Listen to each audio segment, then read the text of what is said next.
All right, awesome. Well, welcome everyone to the September 14th Facilities Committee meeting. I do not have the agenda up in front of me. Oh, wait, maybe I do. I do. All right, I do have it up in front of me. So I think we're starting off with Frank. You have an update on a new director of facilities. Yes, I do. This is super duper exciting. So we're on the board agenda tonight is the hiring of Bill Sadowsky or William Sadowsky. Bill was pretty. He came in off the civil service list. He worked for Questar for roughly 8 to 9 years. I can't remember off the top of my head. He ran their alarm and security division. Basically went into 300 schools and oversaw that whole implementation aspect of that. He's a trained electrician, and he's also a fireman, chief fireman. So, which is actually pretty good to have for a facilities person, because when you're coming down to incident command issues and dealing with firemen coming in and out, and if we ever had a big large lockdown and stuff, having somebody who understands that on site, they're invaluable. So it's a bonus for us. But Bill's really excited. He's going to actually start tomorrow per board approval, and he's going to get the ball rolling. We have a hierarchical chart for Bill, how he oversees things. So I'm going to be Bill's direct supervisor. Bill reports directly to me. I have the chart, but I'm going to read it to you. So then he oversees maintenance and custodial supervisor too. So the chart kind of goes off as, I'm going to share this one thing with you. Hold on. I can just do that. Probably make life a lot easier.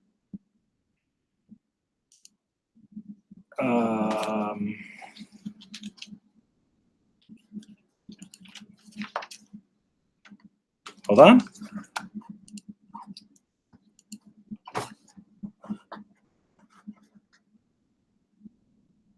There you go.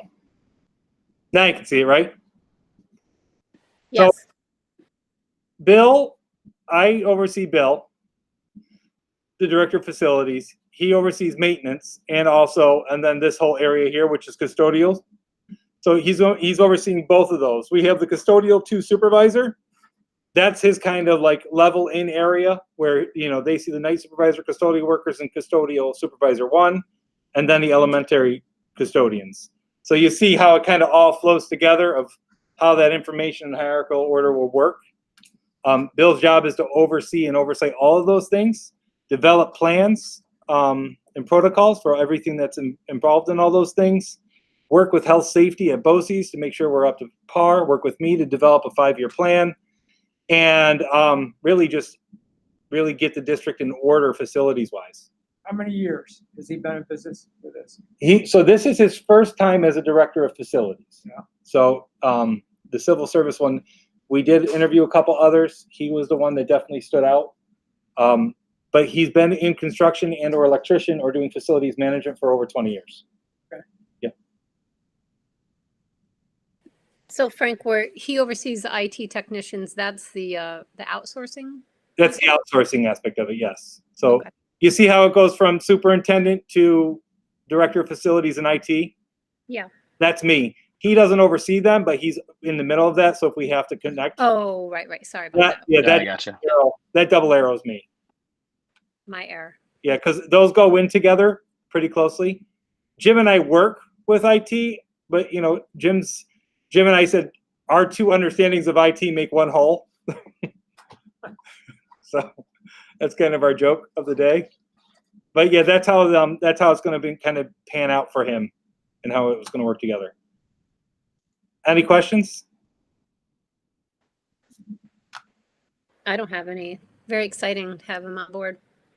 Yeah, there's a lot that we need him to get done for us and organize. So I'm excited that I got somebody that can do it now. I'll train him and we'll train together, and over the next 6 months, make sure that we get him right up to par where he needs to be. Great. So Sounds good. What's next? Looks like a couple updates you have. Yep. On a few miscellaneous items. Yep. So the lead fixture replacement, as you know, as we talked about, we had our lead testing done last year. We had that one area that was high. We rated non-potable. We are actually going through and changing all the ones that were in bathrooms or areas that are labeled non-potable. We're changing all those fixtures. So we just said, you know what, let's be proactive. Let's get rid of the non-potable signs, and the ones that, you know, are in bathrooms and areas that can't be supervised. We're changing all of those out. We've ordered them. They finally came in. When did they come in? Just last week, Jim? Yeah. So the fixture replacements finally came in, and our maintenance people have a schedule to turn those out and update those all. So, you know, just trying to be proactive, making sure that we take care of those things instead of just putting the sign on it. The radon mitigation, Jim, you want to give an update on that? We have one room that we know that is high on both of the tests that we did, which we are working on a mitigation plan with BOCES on. We don't have that plan yet. I have to follow up on that again to make sure that we get that in place. The other areas we're planning on doing longer term testing over the heating season to see if the areas that were high on one test but not on another are actually high, so that if so, then we would have to do mitigation. And you want to go on with the MERV filter update as well, since you were MERV filter update. We had some, I'll call it miscommunication with our vendor, where they reverted back to the former standard that they had used. So we asked them to upgrade. It's a matter of them getting the MERV 13 filters in. It's been a little difficult communication with them. TJ has not had a lot of success getting in touch with them. We'll keep following up until we get them. They said they may have them this week, and we'll follow up with that. So we did have MERV 11s and 13s left over already. So we do have 13s currently in our big air handler units. And we do have 11s, but we just want new ones in place for when December comes, that we have updates on all those to change them out.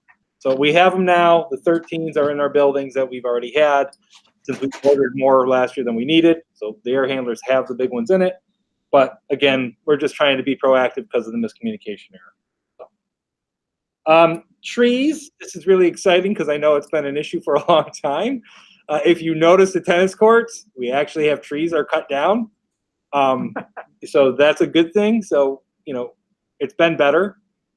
One thing we noticed as we did it, I did want to have it behind it. So if you notice, it's hard to explain. The ground is up a little bit higher behind the tennis court.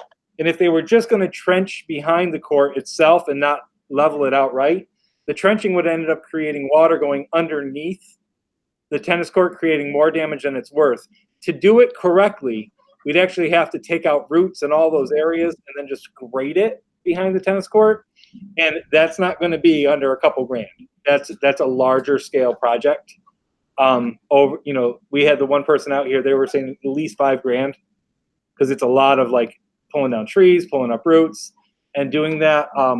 You know, myself and Jim and Joe Sapienza, we're going to be talking in October and then coming back to the facilities committee. We want to put out a budget where we start looking at replacing the tennis courts and refurbishing them, and also refurbishing the track, and budget those in over the next couple of years, just to, you know, not with the project, but just get them done and replaced and get them up to where they need to be. I'm hearing the town recently redid their courts. If you've been to the village, the courts are really nice now. They're completely refinished. It's only 2 courts, and I think approximately, and again, this is secondhand sources at this point, but it was roughly about $30,000. So $30,000, 2 courts. So again, our $50,000 quote that we received prior when we were looking at this is about up to par of what we're expecting to be able to have the court done. So I'm looking at trying to maybe bundle those two things together in a budget for next year. Any questions, thoughts on that? Jim, you want to give an update on that scoreboard for over at the satellite field? So the scoreboard, we planned to do that over the summer and got quotes at the very end of June to do that. Unfortunately, the person who was lowest bid at that point was the occasional electrical vendor, who then became not our occasional electrical vendor. So a new company came in, so I'm going to go out for new bids, new quotes on that. It was roughly around $13,000 to put in the scoreboard to get it trenched out properly and attached properly. We'll see if we do any better with this next round.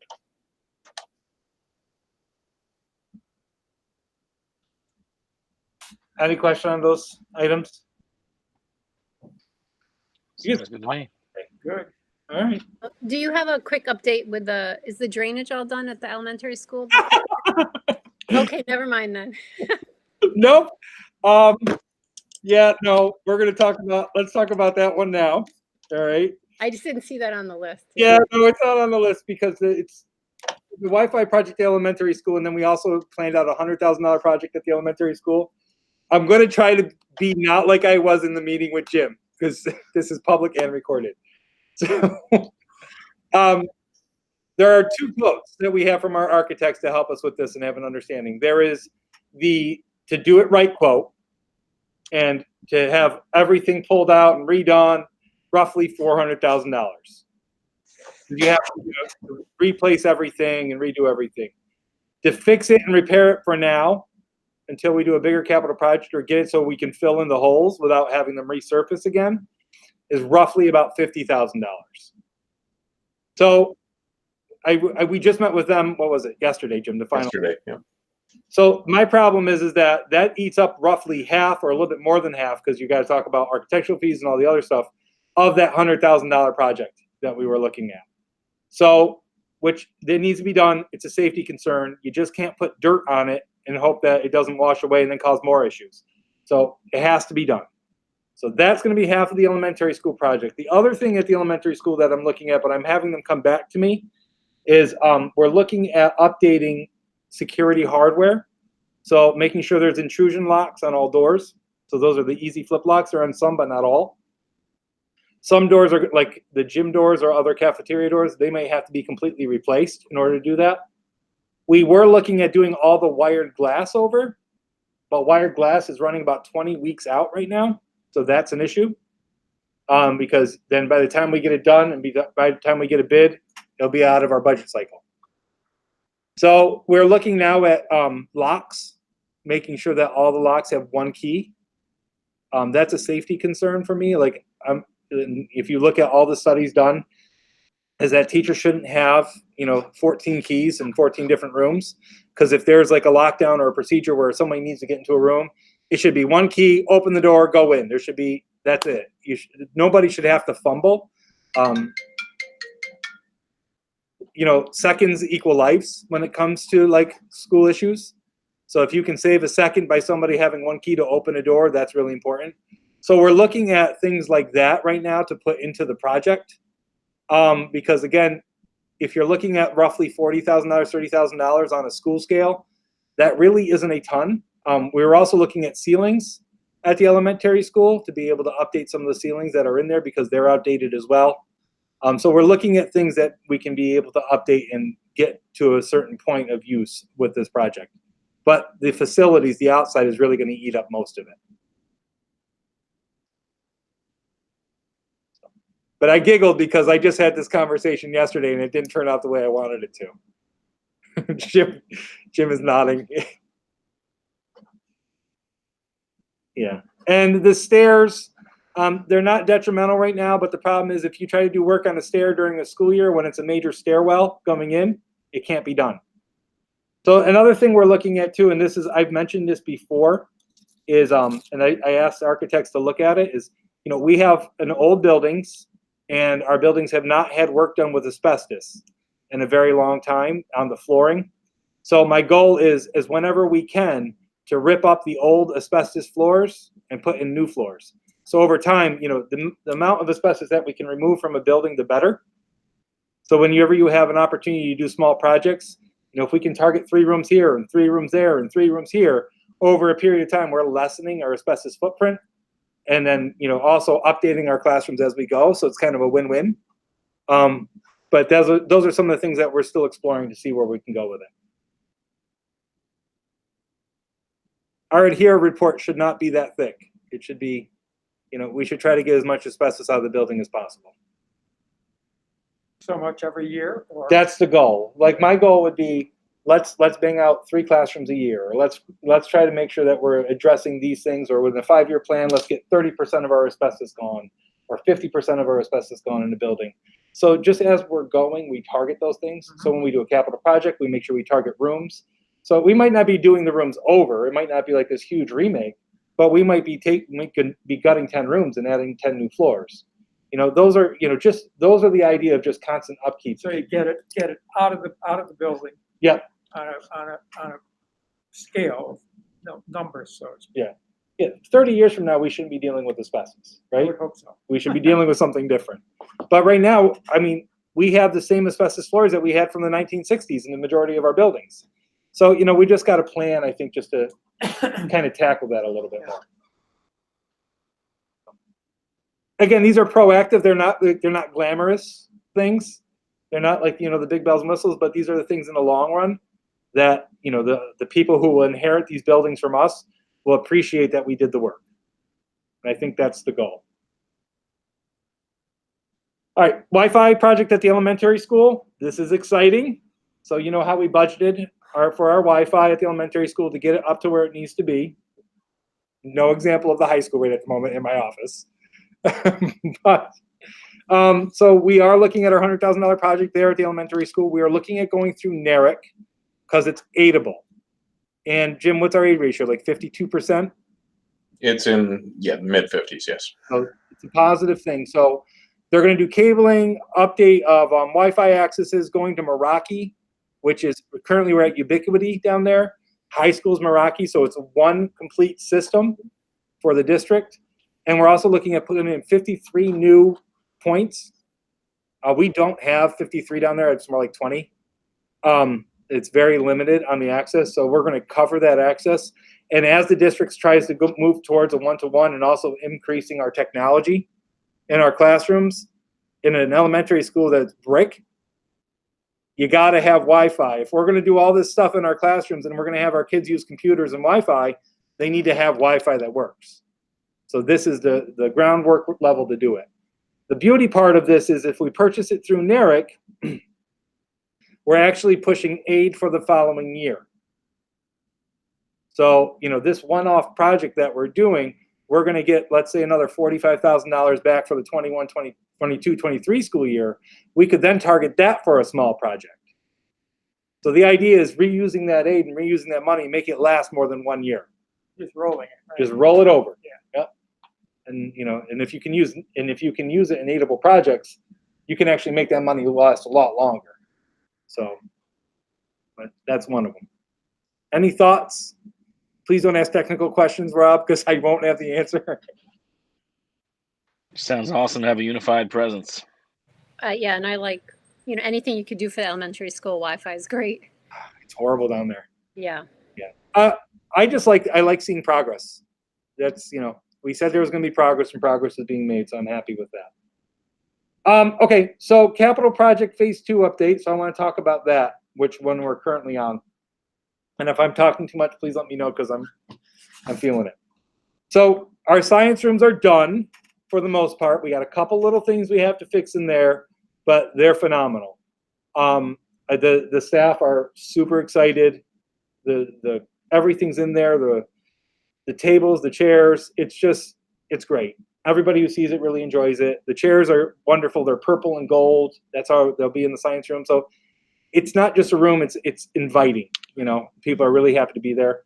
We did order Promethean boards, which are the top grade interactive boards. Our technology team has been working on this.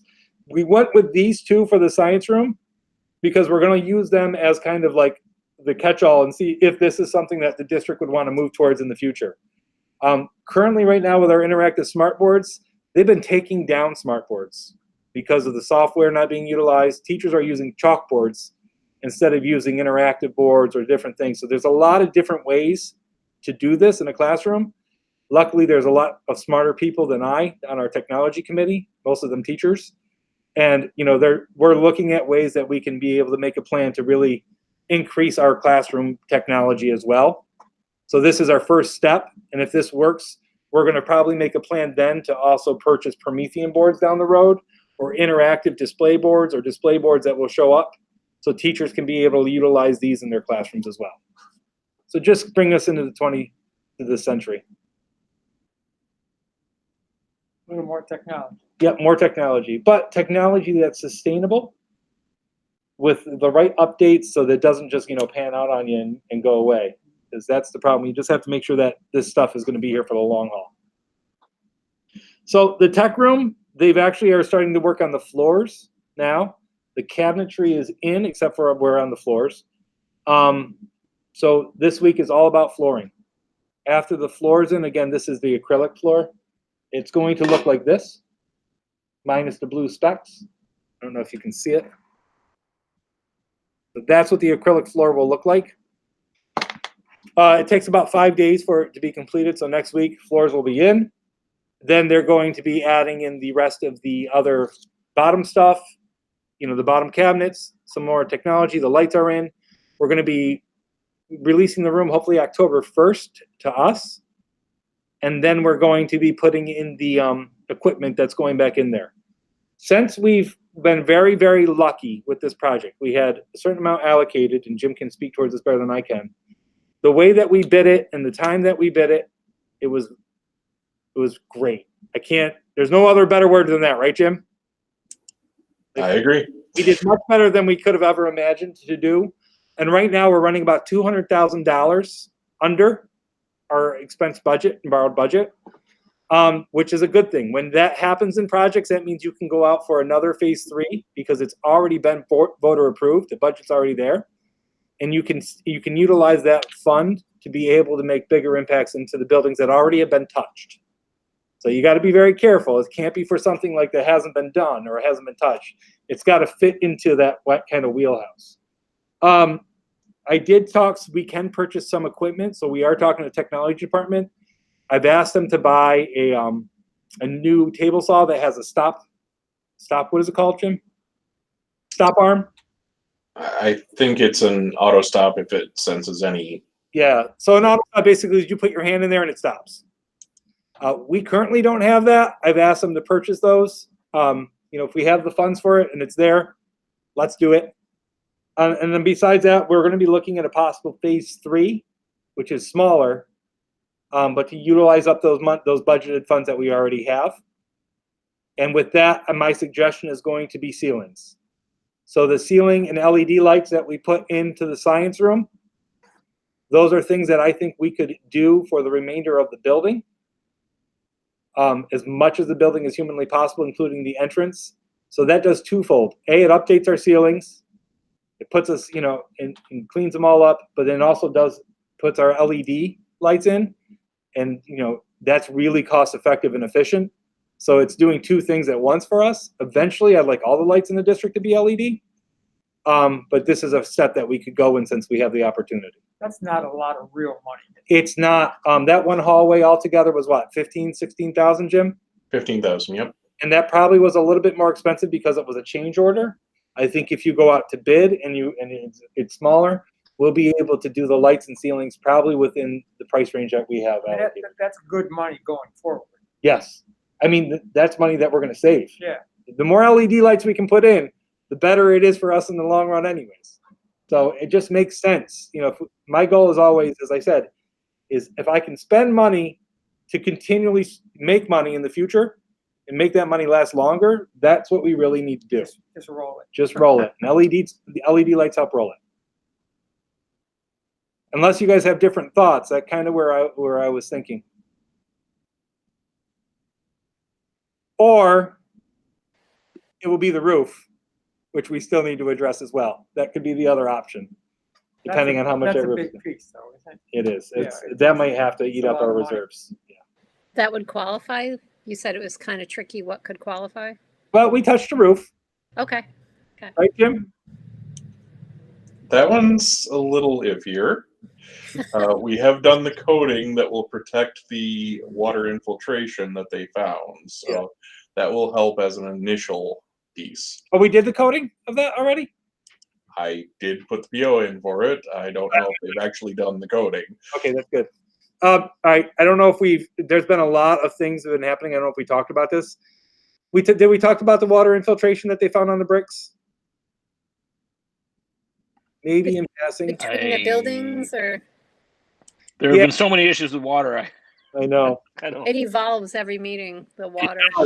like the multiple roofs. I don't know. So what we found In out is, short, I don't know.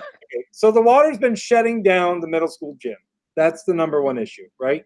And we know that. So what's happened is that it's actually started to go into the brick and then go in down. So we talked about that as well.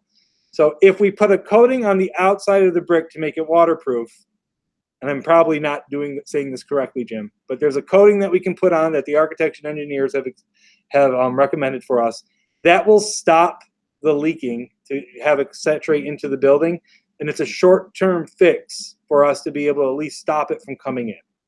So when you talk about how long that will last, what is that? Jim, do you know Which how long that will last? I believe that was like a 3 to 5 year solution. So we really got to keep our eyes open on that. Yeah.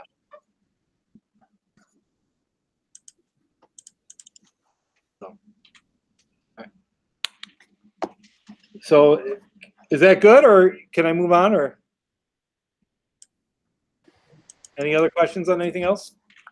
I don't necessarily have any. Obviously, we're going to have to put money into the roof. So however we do it, that makes the most sense, whatever.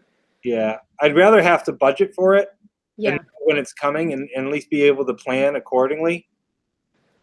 And maybe even do like a capital project with that after 5 years. If we can, you do one project at the elementary school, after that 5 years done, watch our debt services, and then if it's the right time, if we could even get to that point, I would like to balance it if we could.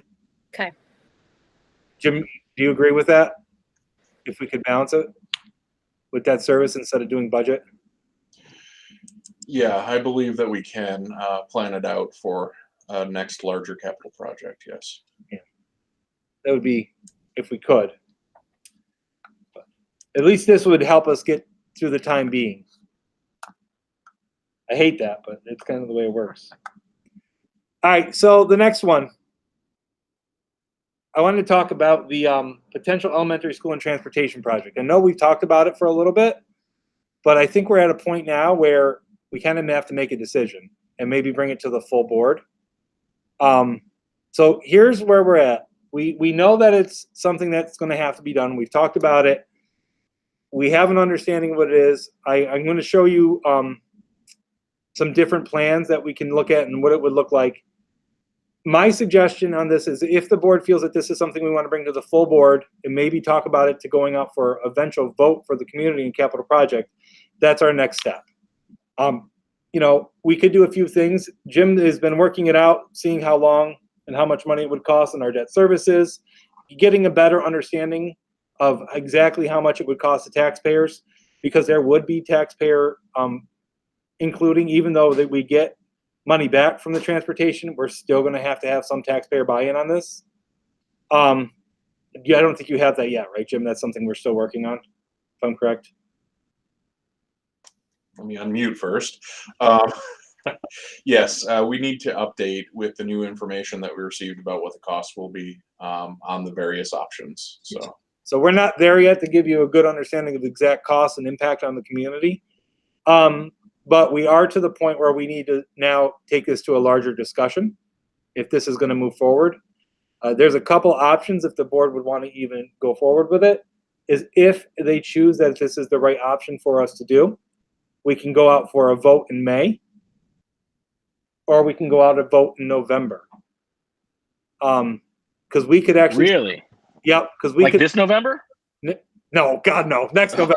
Well, I was gonna say that sounded completely insane to me. No, it is insane. That is insane. Like, We should not be ready for that. This coming May or next November. So Like 14 months from now. We could start that work on the transportation facility in 2023. Because you'd have to do the transportation facility first, then do the work on the elementary school to be able to do that. Well, that's fantastic, though, if we would be able to go out this coming May. I think that's like a year earlier than we thought we'd maybe be able to go out, right? Yeah, initially. that's what we're going to look at. That would be amazing. I love the sound of that timeline personally. But well, our debt service is low. And the elementary school has a high aid ratio right now of what, 15 million, Jim? Maximum cost allowance of 15 million, yes. So, I mean, that's good at the elementary school. I mean, we just went to high school, so we don't have that. And then the transportation's a different facility with different aid ratios. So, I mean, now is the time, we're looking at a pretty solid sweet spot where we are. So I want to kind of just go over a couple of the ideas and options that you have.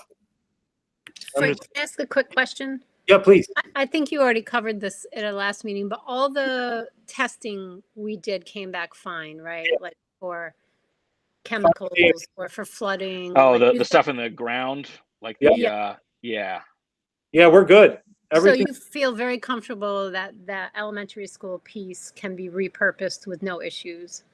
Well, I mean, there's always issues, but you know what I mean. Listen, I'm bald now. I'll be even more bald after a construction project, especially of that size. I do have a concern. My only concern with it is my own, and I got to work that through with the construction, with the engineers, is at the elementary school, we're going to raise it up, right? And by raising it up, we do have one area in the cafeteria that's larger, but where the kitchen would go, I'm concerned that we're losing ceiling space. So I just want to clarify with them that we don't have to pop up the ceiling more. How much? Yeah, how much we'd have to pop up the ceiling or not, because we have to raise that up. We got to raise it up to get rid of the flood area. I just want to make sure we're not shortchanging ourselves on ceiling area. And that's as I've been looking it over the past couple of days and looking over the plans, that's the only thing that I'm concerned with. Other than that, and that's minuscule in construction, I think. But besides that, I'm not really concerned. So is it good if I go over it quick? I sent these to everybody as well. I'm going to share my screens.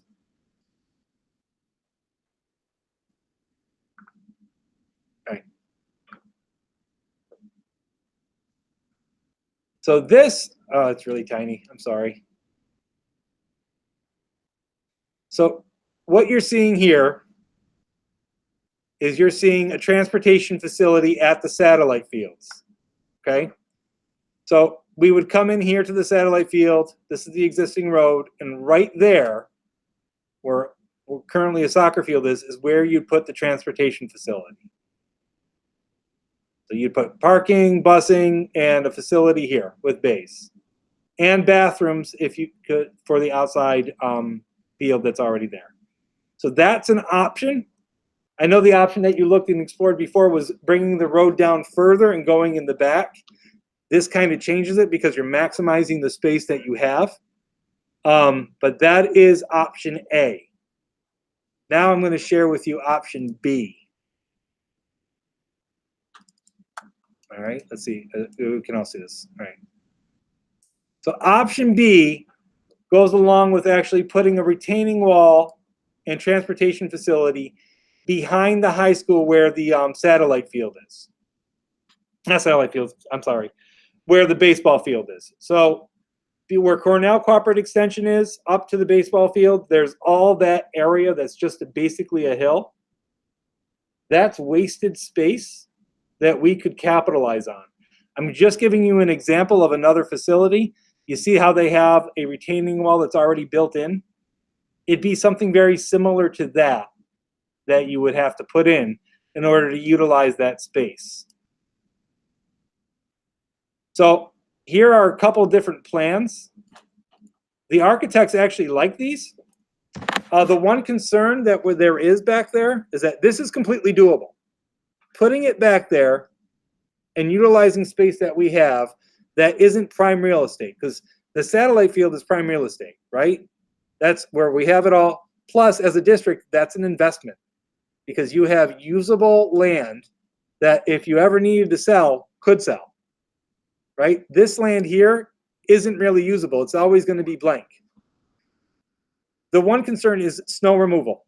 They'd have to develop a better removal and idea for snow because having a retaining wall and it being put in, unless you have a backloader, they got to figure out a better way to do this when that's what they're working on right now.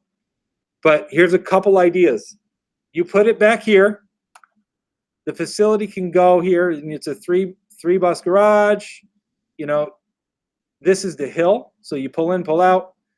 you kind of see the idea of how it works. That's one aspect, and you all have these as well. Here's another one. This one actually slopes into the grade. So it's actually built into the hill a little bit more, and it's a drive-through bay. So the bays drive through. So again, just different islands. And we have a fuel option here. We can look at doing different things with fuel, but like a fuel island. This one, very similar. It's now integrated, but it's over here on the other side. And this is the last one, is one of my favorites, to be honest with you. This is actually a 2-store garage facility. And it has a maintenance and parking staff area up top behind the building. You're already utilizing and just restructuring what we have. That space, you would create a 2-story garage where you would have your office up front, and then below you'd have your lower bus bays. And then you'd have area for your snow removal as well. But these are just different ideas. But according to the engineers and architects, this is all doable. Thoughts? Frank, does every option you showed us have the same capacity for? Yes. Okay. Yeah. From what I've been told, I can recheck that. The same capacity for the bus garage. Yeah, like the you mean? number of bus bays and bus parking. Yes. Yeah. Yeah, I was wondering because one of them I snuck a look ahead of time because I shared that folder with us. But yeah, the one with the pass through, I didn't know if that was different somehow, but because it has those pass through bays, which would I guess have doors on each side. Is that right? So you drive through. Yeah. But structurally, it's really not much different in terms of capacity or what it provides. Is that correct? Correct. So But go on the ahead. bottom, it has like number of buses. I thought the numbers were slightly different Let's look. when I was trying to look at them earlier, Yeah. but it didn't seem majorly different. Study 1 is full-size buses 17, car maintenance 12. Study 2, 16, 16, 14. And remember, if we're back here, we can utilize behind the building as well for bus parking if needed. This one is 16, 16, and 10. This one's 17, 17, and 24 because of the fact that you have the top up here.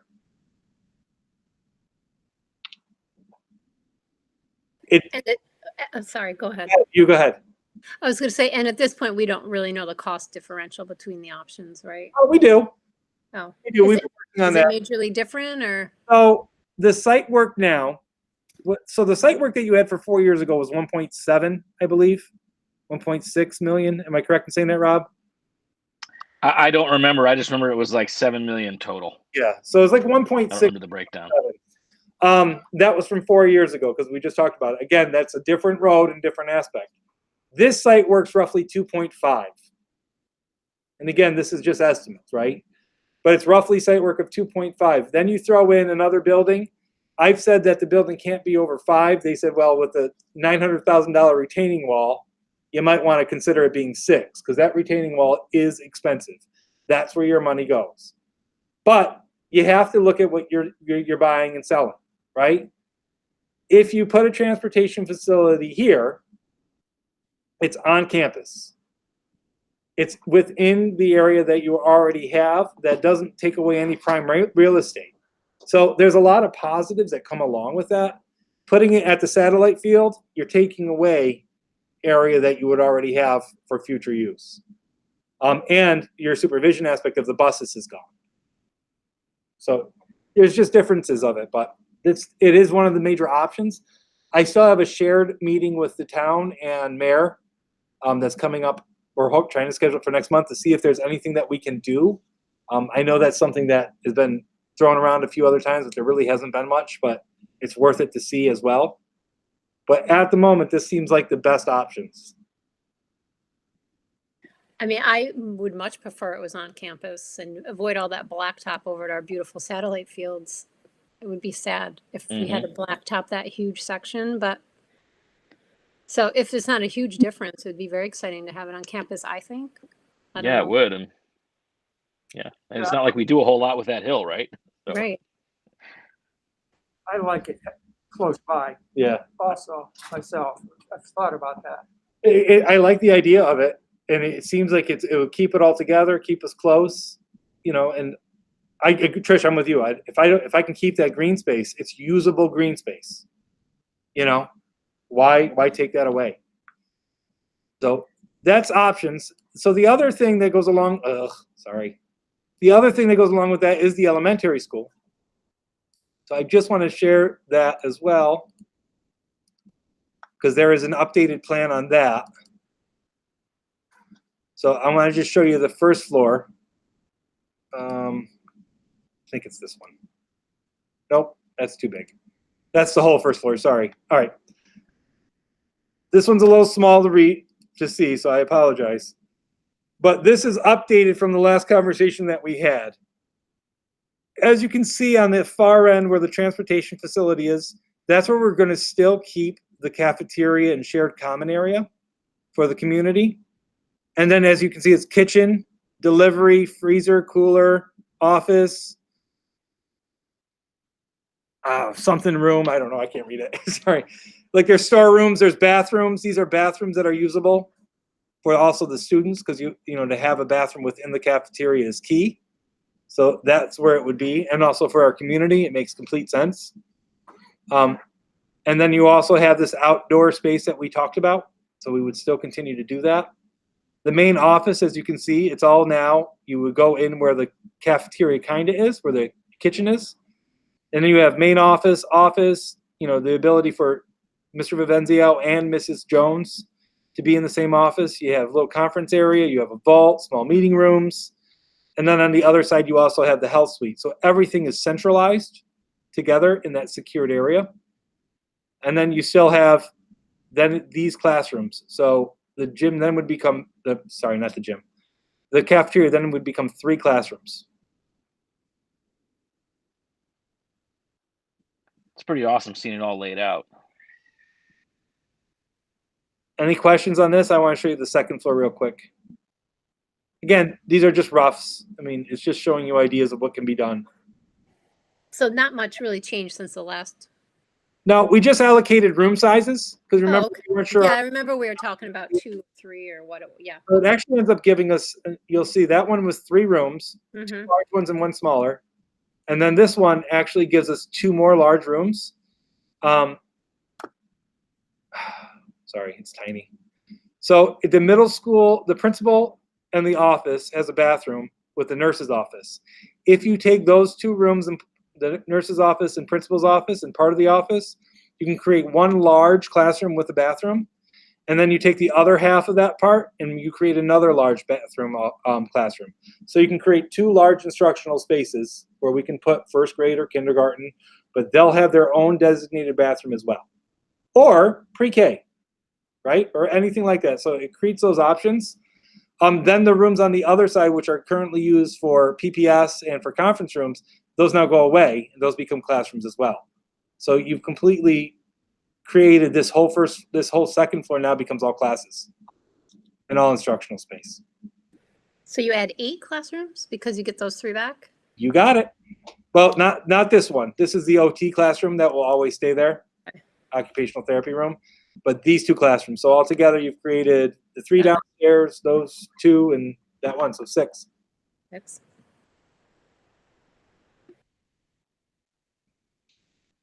Thoughts? That's very exciting. Yeah, it is. Are you good with maybe a board presentation for November or October or something like that to move forward? Yeah, I am. We've done all the work with facilities that we can do at this point. Yeah, I think it's good to bring forward. Jim? I'm with you. I'm with you. Jim agrees. Okay, great. And Yeah. I do believe people in the community understand this need. I mean, they see it. Let's be honest. They know our enrollment's going up. People understand that, that garage has to get gone. We've been talking about it for a really long time. Our enrollment's going up. I mean, things are happening. It's all seeming to get to this point where we have to do something or do nothing.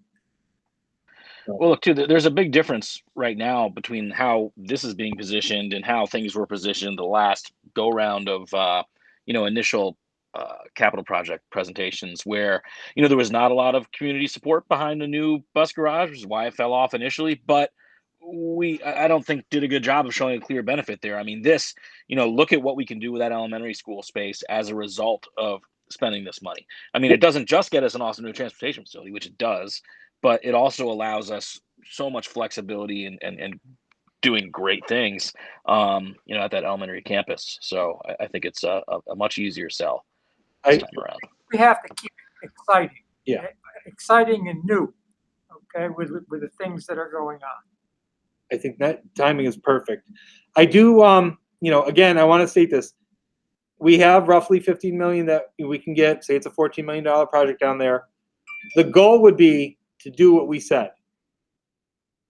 The achievement would be to do more than we said, which would be add air conditioning to the rooms that need air conditioning, update to all LED lights in the classroom. If that's what we can do and add a little bit more to that building as well, I mean, that would be the achievement beyond achievements. But we're going to shoot for it first just to get the project off and running. But I'd love to do more if we could. I agree with what everyone has said. It's very needed, and therefore that makes it easy to explain and justify. So Perfect. Yeah. So the last thing that we have on the agenda is probably going to be the most difficult to discuss. So I use the facilities for CYO. I met with CYO today, but it's a little bit bigger than that. So Voorheesville Baseball Club, but they're not inside, so that's different. But large-scale community use groups of our facilities indoors, right? That's a hard conversation, and I think it comes down to the fact of what we're doing as a district and what you would want to allow as a board that's different from what we're doing as a district. I don't know if I phrased that correctly, but it's, if we have a play going on and we're allowing a play, I don't see why we wouldn't allow an outside organization to do a play, as long as they're adhering to the same framework that we would adhere to. To me, that's similar. The question has come up at the last board meeting. We said we'd have a discussion here, and then probably I think you're going to end up having a discussion with the full board on this, is like organizations like CYO, who offer high-risk sports during, indoors during a time of high transmission rates. Those students, those kids who participate, if we're in a high transmission rate, cannot be tested and, cannot be vaccinated.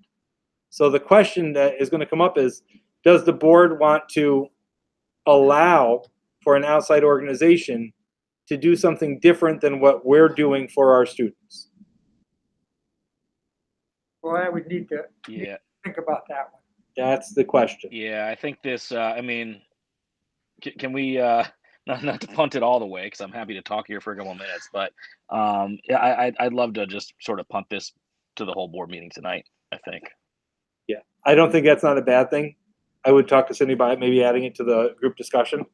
I will say that, I met with Terry O'Leary today, who was very understanding, really gets it and understands that the school district is in a hard situation. This wouldn't kill their program if the district said no to it. They have options that they're looking at, but having an option here would be beneficial as well. I did also speak to Terry. So my one thought is, if it goes to a substantial component, one thing is it's for high-risk sports, it's weekly testing, right? For substantial. For the kids that are in Voorheesville that are here, if that's something that they would go through, I could offer that testing as part of the Albany County Department of Health. Since they're students who are already enrolled in the district, I could give them weekly testing. And if those kids are in other school districts that are also participating in weekly testing, maybe that district could also offer that as part of their surveillance testing. So that is an option that they could look at and they are looking into, but it is something that I said, that's a concession we could help support, because since those kids are already here, of the ones that work are in our district. I think the thing you have to think about as a board, and I'm going to say it now and you guys can bring it up later, because I'm really hoarse, is just like us, other districts may not choose to have their kids vaccinated or have their, and they're doing the weekly testing. That might be the same as other CYO organizations that we would play and who may come to this district. So I think you have to look at our community as a whole and how we're doing it as a district. Does that make sense? I think if it did. Yeah, it does. Did it sound like they are open to, for example, agreeing to testing? That's something Like that they're works through the dioceses on, because that's a larger scale question. uh-huh. And that's run by the dioceses. But it does make sense. But again, I would caution the board is we're not offering testing for high-risk sports. So, we're offering high-risk testing for high-risk sports during substantial, yes, but we're not there. No, yeah, correct. I'm just wondering what sort of, flexibility or like how open are they to adhering to our protocols if our protocols are more than just wear a mask is kind of what I'm getting at. Like, is there, or is it just like, well, we don't even want to bother, so not worth the conversation? No, they were great. That's kind of what I'm getting at. It sounds like they're willing to work with us and They talk were with us. really good. I think they're looking at all options and they understand the situation that we're in. And I thank them for being so open and flexible with us. They get the mask requirement. They have a mask requirement that they would, put into their families. They already have it anyways that they're utilizing. So they get there's things that have to go along with it. I think the testing and all those other things are a bigger conversation for the board and for the dioceses. That's also a component of something too, because they don't have, the CYO doesn't have local control of that. It's bigger. Frank, Yep. Last time we met, we didn't know how we were going to do testing yet and how many test kits we would have at our last board meeting. So if that was an option, like, do we have enough testing capacity? I guess that was a concern at our last board meeting. So that's going to be my superintendent's report, basically. Oh, okay. Is going to be talking about it. I'm going to say this now instead of saying it later. Albany County just got this up and running, and they're doing a great job by supporting the school districts. Saratoga County, I sat in today, and they're already like 5 steps ahead of the game on this. So all the information that I'm really sharing is based off of what Saratoga County is doing, minus the supports, because they actually hired people to help school districts. Albany County is not. It does appear that we'll have the testing to do what we need to do, but it's pool testing, and I'll explain that all tonight regarding surveillance and diagnostic. Because it seems, if we don't have enough testing, then obviously we can't then offer that as an option to CYO. But I can only offer it to students who are enrolled in our district. Well, that too, but if we have limited testing, I'm trying to say, and then we use it all up on just the kids doing CYO, then what about our orange risk kids? I have unlimited testing at this point. Unlimited, but pooling? Yeah. Okay. Yeah, we can do the Binex, but then I need an LSL, and then it changes the way, and Binex is only a rapid, and it's not a lab PCR. When you're in substantial or high risk, you really shouldn't use them. I can't believe I don't know what I'm talking about, because 2 years ago I would not be able to do this. But you really can't use the Binex because it doesn't qualify for what ACDOH is looking for. So the saliva tests through Quadrant are a lab PCR, and so they meet the requirements of what we need. And when you say we have unlimited supplies, but do we have the manpower? So again, I don't want to ruin what Spoiler alert, we got you can wait, but you it just can wait because it's like, come on, I want to say it twice tonight. But unlimited means that I can request as much as I need based off our needs. The manpower is pretty simple because I got to work through that because Albany County still has to help us through. But if you can brush your teeth, you can take this test. So I mean, we can literally have a student go like this and drop it into the bag that we need. And then it goes off to Albany County and they do the work from there? Yeah, we do nothing with it. So it doesn't add anything to our nurses' work? Correct. Okay, that's what I was worried about. I'm like, what? Clerical wise, I do have to hire clerical. Okay. Because it is a clerical lift. But other than that, no. Got it. Thank you. Cool. That's all I got. All right, awesome. Anybody else have anything else? If not, I'd like to have a bite to eat before we head to our 6 o'clock. So I was just wondering in general, with reopening, if there's any facilities blips or anything you need. Or just thinking of all the things that were coming together at the last minute, making sure facility-wise you're all set. I'm assuming you'd ask if you weren't, but Yeah, like with the lunchrooms and the transportation, the drop-off is getting a little better each day, it seems. that's just time. I heard one school district still running 45 minutes late. The neighboring district of ours. I'm glad I'm not there. No, But in general, you feel pretty good. knock on wood. Jim, am I missing something? No, I think we're in good shape for the start of the school district. Great. Given how we have to start awesome. through the pandemic and through everything, Yeah. I feel we're in better shape than we were last year. And if I can continually say that each year, we're on the right track. If I say we're not in better shape, then there's a problem. Well, and you have sports running too, so Yeah. that's a big change from last year. No, I think we're, and we're working hard and having Bill start tomorrow. We have high hopes to get things where they need to be. So it's good. Well, actually, Great. what we're doing is exciting. Yeah. I mean, it's something new, and that kind of drives more and more. It's something solid. Yeah. Continually moving. Yeah. Tangible moving, not just talking. Yeah, you have everyone back in school right now. It's very exciting. Yep. And I didn't get a positive COVID today, so I'm happy. Look at that. All right. Thank you so right. much. See everybody later then. All right. Okay. See you later. Bye-bye. Bye. Bye.